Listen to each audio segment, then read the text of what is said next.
मेरा नाम रिजा है। मैं 20 साल की हूँ, लेकिन यह कहानी है तब की जब मैं 17 बरस की थी। मैं अपने माँ बाप की एक लाडली बेटी थी। हम बस 2 भाई बहन ही थे, मैं और रेहान।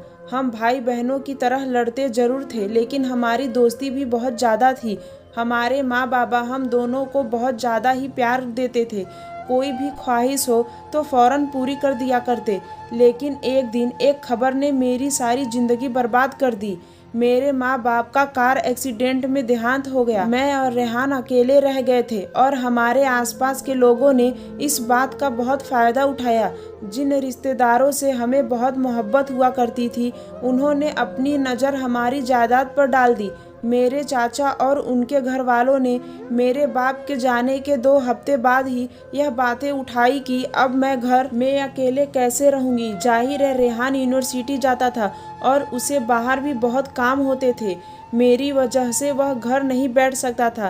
पहले तो मैं माँ के साथ घर में रह लिया करती थी, लेकिन अब ऐसा भी नहीं हो सकता था।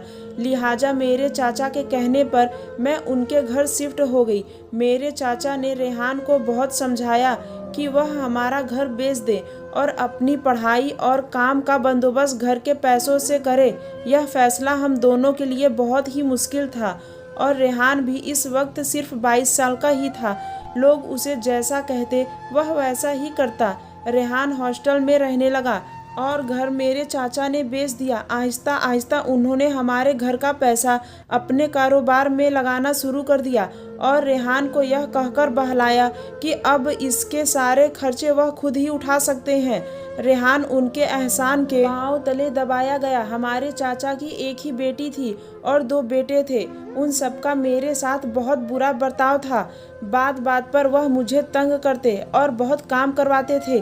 दिन रात का खाना, घर की सफाई, बर्तन वगैरह, कपड़े इस्त्री करना और धोना सब मेरी जिम्मेदारी थी। एक काम में भी अगर जरा सी गलती हो जाती तो मेरी बहुत बेइज्जती करते, जबकि उनकी अपनी बेटी राबिया को कोई काम नहीं आता था। पानी का ग्लास तक वो मुझसे ही मांगकर पीती थी। बल्कि जब हफ्ते के आखिर में रेहान घर आता तो घर वालों के तेवर ही बदल जाते। उसके सामने सब मेरी बहुत इज्जत करते और मुझे कोई काम करने ना देते। बात बात पर वह रेहान से कहते कि रिजा, तू हमारी बेटी जैसी है, इससे तो हम कोई काम नहीं करवाते। मेरे चाचा की बेटियां रेहान के आते ही किचन में लग जाती, तरह तरह के खाना बनाती। मैंने यह सोचकर रेहान से कोई शिकायत नहीं की कि वह मेरी वजह से परेशान होगा, और शायद यही मेरी गलती थी। रेहान को लगने लगा कि चाचा और उनकी फैमिली से बेहतर इस दुनिया में कोई नहीं है। वह इसे जैसा कहते वह वैसा करता गया। एक दिन चाचा ने राबिया और रेहान की शादी की बात की तो मुझे ऐसा लगा कि मेरे सर पर किसी ने दीवार गिरा दी। एक दिन मैं चाची के कमरे के पास से गुजरी तो उनकी राबिया को समझाने की आवाज़ आ रही थी कि ना सास होगी, ना ससुर, ना कोई देवर, ननद है, इसे तो हमने गुलाम बना दिया है। रेहान भी हमारी बातों में आ चुका है। तुम्हारे लिए सब बहुत अच्छा जा रहा है। मैं उनकी बातों से बहुत डर गई थी। मैंने रेहान से बात करने की कोशिश की, लेकिन वो उनकी बातों में आ चुका था। वह इस रिश्ते से बहुत ही खुश था। उसने मेरी बातों को वहम का नाम देकर झुठला दिया था। दिन गुजरते गए और मुझे फिक्र होती गई।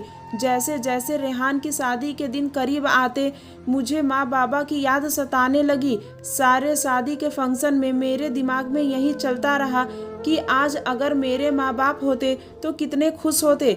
मैं अक्सर यह सोचकर रो दिया करती। शादी के फंक्शन के लिए चाची ने मुझे बहुत ही सिंपल सूट लेकर दिए थे, क्योंकि राबिया को इस बात का डर था कि कहीं मैं उससे ज़्यादा अच्छी ना लगूं, क्योंकि राबिया एक आम शक्ल की इंसान थी जो कि बस मेकअप के जोर पर ही चलती थी और मैं तैयार नहीं होती थी। इसके बावजूद मेरी तारीफ लोग किया करते थे। मेरे खूबसूरत चेहरे को देखते हुए घर वालों का मेरे साथ बर्ताव खराब हो गया, यह सोचकर कहीं मैं रेहान की शादी में कोई रुकावट न खड़ी कर दूं। शादी के बाद मेरे भाई को भी शायद यही लगने लगा कि मैं इसकी खुशियों की दुश्मन बन चुकी हूँ। उन सबके बर्ताव से तंग आकर मैंने 2-3 बार इससे बात करने की कोशिश की तो उसने यही कहा कि इतने वक्त से तो तुमने ऐसा कुछ भी नहीं कहा, अब क्या हो गया है? तुमसे राबिया बर्दाश्त नहीं होती है? तुम में भी नंदों वाली जलन आ गई है। मेरा दिल रेहान की बातों से बहुत दुख गया था। मुझे लगा जैसे इस दुनिया का अकेला सहारा मुझसे छीन गया है। मैंने अगले दिन ही अपनी मौसी को कॉल करके सारी हकीकत बताई। उन्हें सब सुनकर बहुत अफसोस हुआ और वह मुझसे माफ़िया मांगती रह गई कि मैंने इतने वक्त से तुम्हारी खबर ही नहीं ली। चंद दिन के बाद मौसी मुझे अपने साथ ले गई। अफसोस मुझे इस बात का हुआ कि रेहान ने मुझे एक बार भी नहीं रोका। मुझे ऐसा लगा जैसे वह मेरे जाने से खुश हुआ। बाकी घर वालों का मकसद भी पूरा हो गया था। रेहान और राबिया की शादी हो चुकी थी। इन्हें इस बात का डर था कि कहीं रेहान को मेरी बात पर यकीन ना आ जाए। मेरी मौसी लखनऊ में रहती थी। उनके 2 बेटे थे, फैजल जो कि यहीं रहता था और जैद जो काम के सिलसिले में बाहर मुल्क में रहता था। मौसी के पति की कई साल पहले मौत हो चुकी थी। पहले 3 दिनों में मौसी ने मेरा बहुत ख्याल रखा। फिर आहिस्ता आहिस्ता वह मुझसे काम पकड़ाती गई। बेटी यह करो वह करो, मुझसे बहुत काम निकलवाया करती थी। एक दिन उन्होंने मुझे किचन की जिम्मेदारी सौंपते हुए कहा कि तुम्हारे ही घर की जिम्मेदारी है। कल को मैं फैजल से तुम्हारी शादी करवा दूंगी। अभी से सब संभाल लो, कल को सब तुम्हारा ही तो होना है। मैं भी मौसी की बातों में आ गई। मैं इतनी तकलीफ झेल चुकी थी कि मुझे इस बात से कोई शिकायत नहीं थी कि दूसरों के घर में धक्के खाने से तो यही बेहतर था कि मैं अपने घर की हो जाती। दिल लगा कर के काम किए और यही सोचा कि अब मेरी मंजिल आसान हो चुकी है। अब मैं भी अपनी ज़िंदगी में खुश रहूंगी। मौसी के कहने पर मैंने पड़ोस के बच्चे को ट्यूशन पढ़ाना शुरू कर दिया। इनका यह कहना था कि तुम्हारी छोटी मोटी ज़रूरतें पूरी हो जाएंगी। बल्कि काफ़ी महीनों तक मैं बच्चों को पढ़ाती रही और सारे पैसे मौसी के हाथ में रखा करती। वो मुझे कुछ ना दिया करती। मैं भी यही सोचकर चुप थी। करती तो क्या करती, मौसी के घर में रह रही हूँ, इतना तो बनता ही है। सारा दिन काम करती, फिर बच्चों को पढ़ाती और फिर काम में लग जाती। मैं कमज़ोर पड़ती जा रही थी। पहले चाचा और अब मौसी के घर इतना काम किया कि मेरी तबीयत अब ज़्यादातर ख़राब ही रहती थी। कुछ दिनों के लिए मौसी और फैजल तैयार होकर कहीं जाया करते। मेरे पूछने पर वह बात घुमा देते। फैजल भी अच्छा खासा लगता था। ज़्यादातर वह दोस्तों के साथ लगा रहता। घर आता तो फ़ोन में ही पड़ा रहता। बिना वजह बात करना ना इसकी आदत थी ना मेरी। मौसी मुझे यह कहा करती कि इनका बड़ा बेटा जैद आए तो उसकी शादी करे, फिर वह मेरी और फैजल की शादी की बात आगे करे। जैसे जैसे दिन गुजरते गए मेरी हालत और ख़राब होती गई। एक तो माँ बाबा की याद, ऊपर से रेहान भाई की बेरुखी में जब से यह बात आई थी उन्होंने मुझसे कोई बात नहीं की थी और ना ही कोई वास्ता रखा था। इस समाज में अनाथ लोगों की कोई जगह नहीं है। यहाँ या तो उनका हक छीन लिया जाता है या तो आपको जीते जी मार दिया जाता है। मेरे चाचा ने भी इस बात का ख्याल नहीं किया कि मैं उनके मरे हुए भाई की बेटी हूँ और रेहान भाई का भी उन्होंने एक तरह से फ़ायदा ही उठाया। कुछ वक्त के बाद ही मौसी का बड़ा बेटा जैद भी लखनऊ आ चुका था। फैजल और जैद में ज़मीन और आसमान का फ़र्क था। जैद फैजल की तरह हर वक्त दोस्तों के साथ बाहर नहीं होता था। वह एक जिम्मेदार इंसान था और उसके साथ साथ उसकी शख्सियत भी काफ़ी अच्छी थी। वह हंसी मजाक भी करता रहता था लेकिन सबकी बहुत इज्जत भी करता था। मेरे साथ उसका बर्ताव बहुत अच्छा हुआ करता था। वह मुझसे बिना वजह कोई काम ना करवाता। और दूसरी तरफ फैजल था जो कि हर 2 मिनट के बाद चाय मंगवाता, कभी कपड़े इस्त्री करने को कहता। जैद यह जानकर काफ़ी हैरान हुआ कि मैं आगे पढ़ने की किसी से बात भी नहीं की। मैं करती भी तो कैसे? एक तो मैं उनके घर में रह भी रही थी और ऊपर से मैं उनसे कैसे कहती कि मुझे आगे पढ़ना है। अगले दिन ही जैद मेरा एडमिशन फॉर्म लेने चला गया और किताबें भी ले आया। मौसी ने भी खूब बहाने बनाए कि यह पढ़ लिख कर क्या करेगी, लेकिन जैद ने उनकी एक न सुनी। मैं दिन भर काम में लगी रहती थी और रात को जब सब सो जाते तो पढ़ती। 1-2 घंटे मुश्किल से नींद पूरी होती थी। जल्दी जैद ने काम वाली का बंदोबस्त कर दिया और मुझे आराम से पढ़ने को कहा। मेरी ज़िंदगी अब मुझे काफ़ी बेहतर लग रही थी। मैं आगे पढ़ने भी लगी थी और कामकाज भी कम करती थी। एक दिन बातों बातों में जैद की शादी की बात आई तो उसने साफ कह दिया कि फ़िलहाल शादी नहीं करेगा और इसलिए उसने अपनी माँ से कह दिया है कि वह फैजल की शादी करवा ले, इसलिए वह फैजल के लिए रिश्ते ढूंढ रही है। यह सुनते ही मेरे होश खो चुके थे तो मौसी इसी सिलसिले में तैयार होकर जाया करती थी और मेरे पूछने पर बात टाल दिया करती थी। मेरे चेहरे का रंग इतने उड़ गए कि जैद परेशान हो गया।